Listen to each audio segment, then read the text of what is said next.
There was a moment.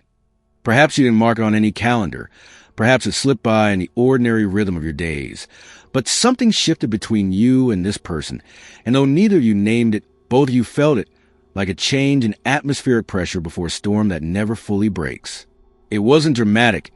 It wasn't a door slamming or a final word spoken in anger.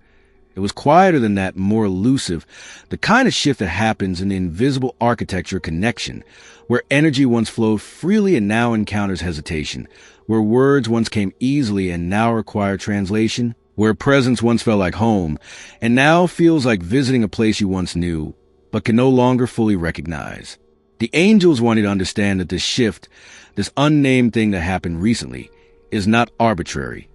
It is not punishment, nor is it evidence of your unworthiness or his indifference, though your heart may have whispered both of those fears to you in the dark hours when sleep refuses to come and your mind replays every conversation, every text message, every moment of closeness that now feels impossibly distant. What occurred is actually a revelation dressed in the uncomfortable clothing of uncertainty, a spiritual recalibration that your soul called forth, because somewhere deep within you, beneath the longing and the hope and the stories you've been telling yourself about what this connection means, there lives a knowing that recognized an imbalance, a pattern, a dynamic that was asking you to give more than you were receiving, to interpret more than was being offered,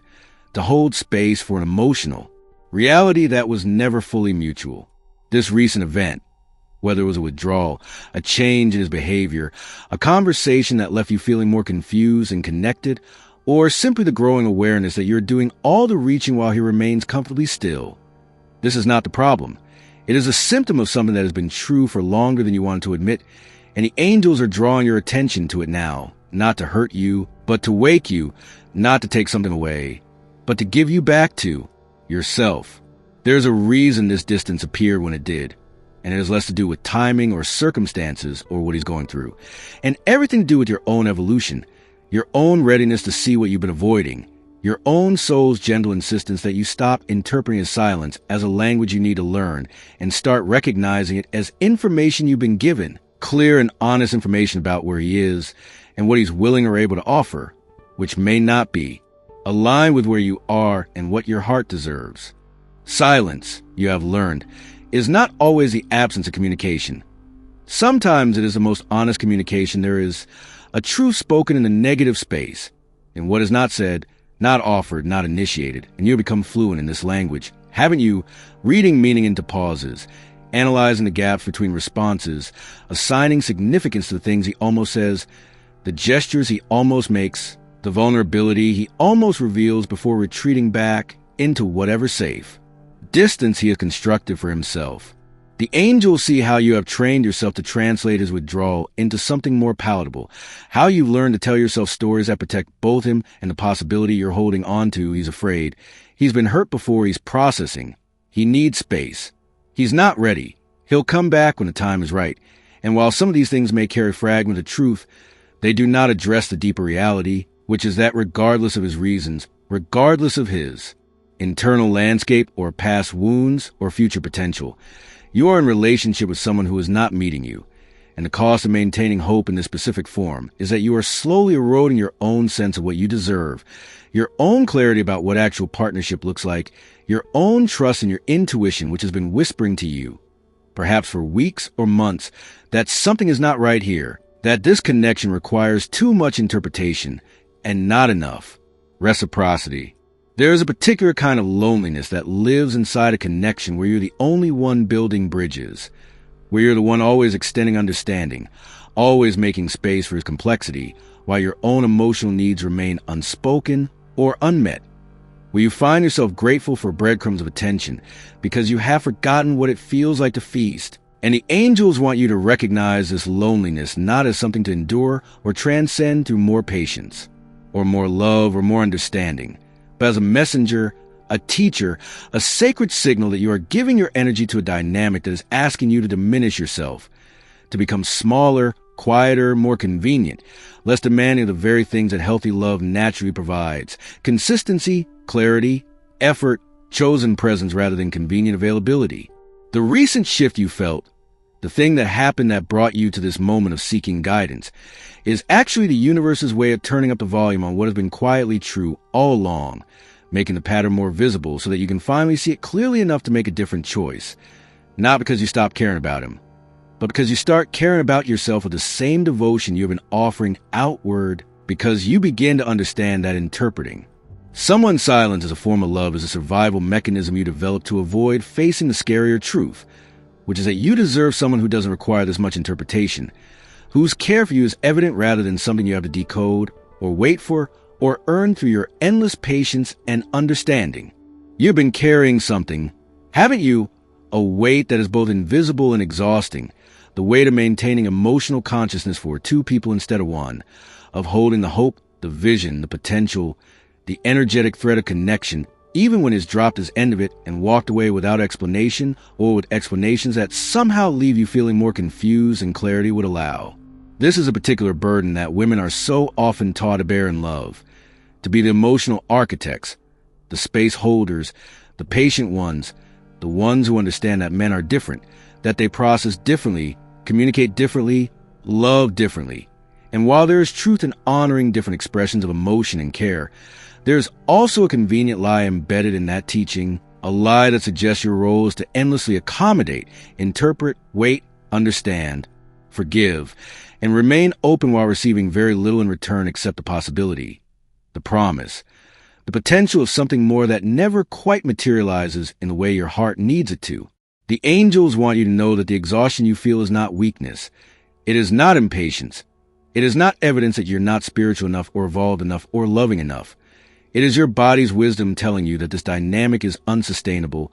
that you are pouring from a cup that is not being refilled, that you are giving from a well that is running dry, and no amount of meditation or affirmation or spiritual practice will make it healthy to continue operating in this depletion while calling it love. There is something that happened recently, that shift, that distance, that change in his energy or availability. And instead of seeing it as something you need to fix or understand or wait through, what if you allowed yourself to see it as permission, as a natural pause and intensity that gives you space to feel your own feelings without immediately translating them into understanding for him, to notice your own needs without instantly minimizing them,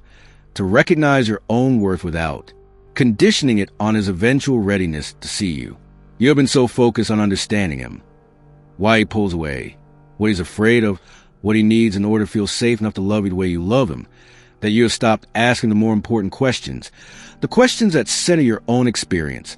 What do I need? What does my nervous system need to feel safe and chosen? What does my heart need to stop anticipating abandonment? What kind of love actually nourishes me rather than requiring me to constantly tend to someone else's emotional landscape while my own garden goes untended? These are not selfish questions. They are sacred questions, and the angels are guiding you toward them now, because you have reached a threshold where continuing to ignore your own needs in service of his comfort or potential will cost you something precious. Not the relationship, which may already be costing you more than it's giving, but your own trust in yourself, your own clarity, your own remembrance of what you are worth beyond what someone else is willing or able to offer. From where they stand outside of time and beyond the stories that your mind constructs to make sense of confusion, the angels see something you cannot yet fully see. They see that this distance between you, this thing that happened recently that changed the energy, is not a problem to solve, but a truth to acknowledge. And they see that your soul, in its infinite wisdom, has been preparing you for this moment of reckoning long before your conscious mind was ready to admit it was coming. What you perceive as distance is actually the natural consequence of misalignment, not because either of you is wrong or bad, but because you're operating from different places. You from a place of emotional availability, readiness, willingness to be vulnerable and seen, and to do the work that intimacy requires, and him from a place that, whatever its reasons or explanations, is simply not meeting you there. And the angels want you to understand that no amount of patience or love or understanding on your part can change someone's readiness, cannot manufacture reciprocity where there is resistance, cannot force consciousness where there is avoidance. They see how you have been trying to love him into healing, into readiness, into choosing you fully. And while your love is powerful and real and pure in its intention, it is not, and has never been your responsibility to heal another person into loving you well. And the moment you truly absorb this truth is the moment you begin to reclaim your own energy, your own power, your own clarity about what you will and will not accept in the name of love. The angels are not telling you to close your heart or to judge him or decide that love is not real. They are asking you to expand your definition of love to include love for yourself. Fierce love, protective love, love that says, I honor what we shared, and I also honor what I need. And right now, those two things are not compatible, and that's information, not failure. They see that you are standing at a crossroads, though you may not recognize it as such because you're still focused on a road you thought you were walking together, still looking back to see if he's following, still hoping that if you just wait a little longer or understand a little more deeply or give him a little more space, he will suddenly wake up and realize what he has in you.